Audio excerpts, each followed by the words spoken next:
कैसे हम घरे आई सुनो हमर बहनी पाकिस्तानवा कसाई करे बॉर्डर पर चढ़ाई कैसे आइबो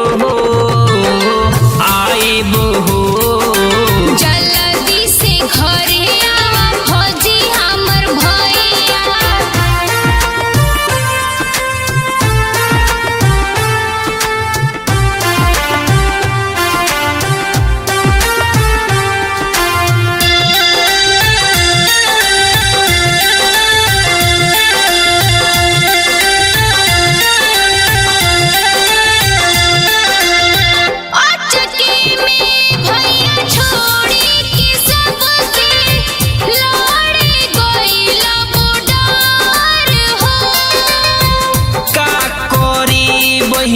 मजबूर रहनी एही से भैनी हम दूर हो।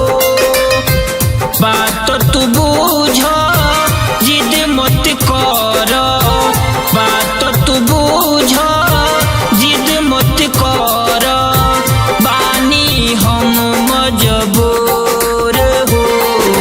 जल्दी से घरे आवा फौजी हमर भैया, जल्दी से घरे आवा फौजी हमर भैया।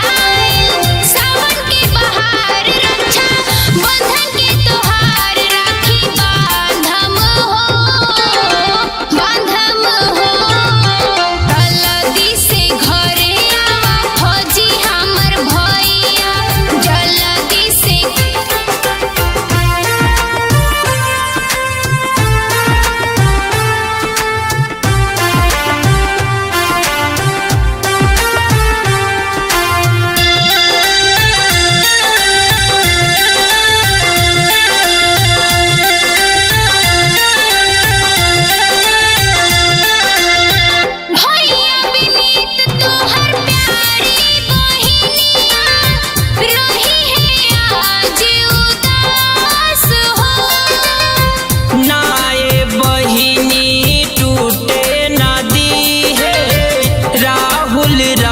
विश्वास हो छुट्टी लेके आई राखी बंधवाई, छुट्टी लेके आई राखी बंधवाई।